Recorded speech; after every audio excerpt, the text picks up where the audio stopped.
as it finishes Barcelona 3, PSG 2. For more on this, so look at this cast of characters who join us. Luis Garcia, Aage, Fjortoft. But we've got to start with the man who's at the game, who's at the press centre in Paris. Jules, when you came back to 2-1, I thought for once, Jules is going to be on the show and we'd have something positive to say about PSG. Yeah, but no, not tonight again. I think I must be the jinx because the first half was not good enough. We can talk about Luis Enrique's initial plan with Asensio as a false number 9, with Marquinhos at right back, for example, and clearly that was the wrong tactics. And Xavi outsmarted him in that first half. The way they played long on Lewandowski, who was brilliant at holding up the ball and then having players feeding off him, really like Rafinha, as we saw. The second half was better for 15 minutes, but then again, what Xavi did with Pedri, with Christensen, even switching Rafinha from the left wing to the right wing, were great. So not a good night for PSG, not a good night for Luis Enrique.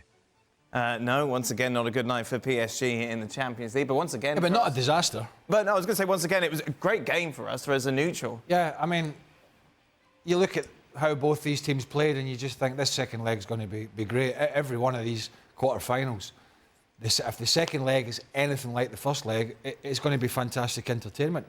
A bit like last night, I don't think it's great entertainment for the coaches because they're seeing so many mistakes and bad decisions. And you know, there have been some moments of brilliance. We saw Foden last night. We saw Valverde. We've seen Rafinha there. You know, so many youngsters in show for PSG as well. I suppose for Barca, but a lot of their youngsters have been injured this season. Pedri, who come on, Gavi's been out, but Lamine Yamal. And Cubarsí, I mean, honestly, it's just incredible. I mean, he's up against, you know, Mbappe and Dembele and players like that. He's 16, playing in the quarter-final of the Champions League alongside Ronald Araujo, and he's putting in performances like that. It's in Barca's hands. Yeah. It's quite simple. And PSG need to be better than they were tonight, particularly defensively, and doing the basics. You know, the run from Rafinha there, the marking from set pieces. There's lots of little things, and you know, he took Asensio off at half time. He brings Barcola on, who played a little bit more on the right hand side, and it worked for them very, very early. But then, as Joe said, once Xavi realised it was getting away from him a little bit, then he looked to the bench. You know, Pedri, Christensen, who's played in the middle of the park, and they looked a little bit a lot more solid in there. So really, really good game. And Mbappe, relatively quiet. You know, it's going to be a big game at the Montjuic for him. All these youngsters will be looking at him and say, listen, we're up against it here. We need a big performance from you. He wasn't bad tonight, but if we're talking about PSG, he was not their main man tonight. Cubarsy's turned 17. Is he 17? He's an old man. Yeah, an old man these days. Speaking of old men. Luis, looking at this, who would have thought after that debacle against Villarreal would be sitting in a situation where Barcelona would be favourites to go through to the semi-finals of the Champions League, and in some quarters people want Xavi to stay?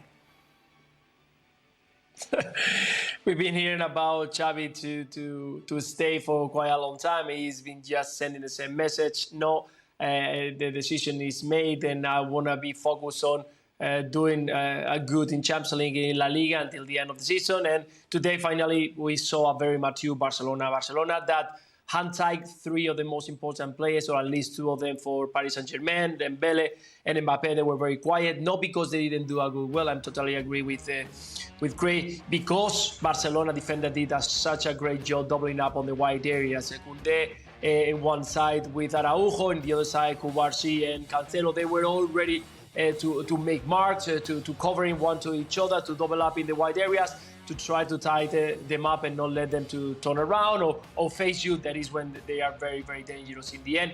The last one, it was Vitinha, who did once again an amazing job, one of the best midfielders in Europe at the moment, because his ability to control and dominate the whole game, the tempo of the match, and in the end, I think he did a fantastic job. But it's true that I was expecting a little bit more from Paris Saint-Germain, more aggressiveness going forward, and for Barcelona, did very, very well. Sober in the last, never lost the composure. Aage in the wide areas, and that long ball that I think that today was clear because Paris Saint-Germain was going to put a lot of pressure on Barcelona. And the key man today for me was Lewandowski, that we've been talking a lot about him not keeping the ball when this Barcelona needed, not holding it or laying off in the right position. And today I think he was brilliant. Every single time he was on the ball, allowing the wide players to run into the space and him arriving second line. So we have to give credit also to Lewandowski that finally we saw a good performance from him, even though that he didn't score. Jan, from one striker to another, do you agree with those compliments? Yeah, absolutely. And I'm just thinking we saw a great game. We've said it all of us. But I mean, 5 goals and Lewandowski didn't score and Mbappe didn't score. I mean, that would be a surprise before the game. But I agree. Lewandowski, in terms of the way he held up the ball, that is Lewandowski that he had, especially when he played with Bayern. He scored a lot of goals, but he was very good at keeping the ball up, and that was asked of him today. But we are fortunate that we have a profession that we can use our football knowledge, but we are still first and foremost football lovers. And I must say, Pedri to Rafinha and that technique that he used to make that goal, that made my evening today. And it's also, I just want to add, when Jules talked a bit about Xavi against Enrique, this is like it's been all this quarterfinal. It's been coaches against coaches. We had Ancelotti against Pep yesterday, or Arteta against Tuchel. And today, I must say that Xavi won that game. I'm not saying he wanted more than 3-2, but there was advantage, Mr. Xavi. And don't we all think he will stay, Luis? I can't believe that you... We're not going to do that debate now. We're not doing that debate. Give us another thumbs up. Sorry. Give us another thumbs up, though, Jan. I like that. Where did that come from? There you go. Ready? Yeah, Come on. came on. Hey! I'm glad it's just a thumbs up. Don't do it. Don't make any more signs. But I tell you, if you're PSG, you think, right, how do I get my best player, Kylian Mbappe, how do I unleash him in the second leg? And I have to look to pinpoint, if I'm Luis Enrique, the weakest area of the Barcelona team. And although Jules Koundé has not had his best season by a long stretch, that right-hand side of the Barcelona defence is certainly stronger than the left. I mean, Cubarsí, as we mentioned, the youngster, has done terrific. But if you add him in with João Cancelo at left back, if he plays there in the second leg, that is the weakest point of their team. And I want somehow to get my strongest players up against their weakest element. And that's where I think they could potentially expose Barcelona. Because, Barcelona won't look to sit in, I wouldn't imagine. I mean, they might play a little deeper, but I wouldn't imagine they'd look to sit in and take what they've got. They want to try and kill this tie off. And that's an area for me that Luis Enrique could exploit and can exploit better than they did tonight. Because we've seen how weak at times that side of the defence has been this season. How would you assess Mbappe's performance today, Jules? Very disappointing, Dan. And there was a lot of people here who felt again that, he relied a lot on him, that for PSG to go through, they needed him to be at his best. He had 3 shots tonight, 0 on target, only 1 successful dribble out of 5, won 3 duels out of 12, and lost the ball, I think, 13 or 14 times. It was just not good. And I think, like the boys said, Barcelona defended really well on him, but I also thought that he made the wrong decision too many times, either the extra touch or the wrong pass, shooting where maybe he shouldn't have, and he felt a bit isolated as well and not really connected to the rest of the team. I don't think the tactics in the first half helped him.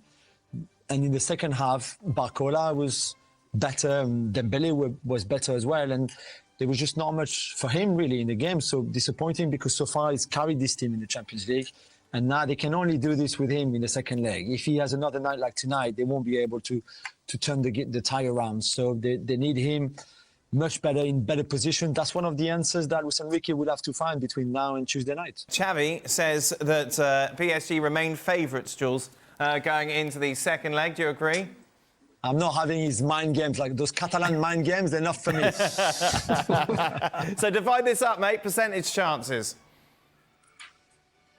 I don't know. Luis Enrique said this is going to be like a final. And, we have to focus already, forget the things that, forget tonight, basically. We'll have to improve on certain things, and please, Luis, get the right tactics this time. It'll be like a final. I still think he's quite nicely poised, really, and Barca have to be favourite. They're at home at Montjuic and they have a 1-goal advantage. So I would go 55-45 Barcelona.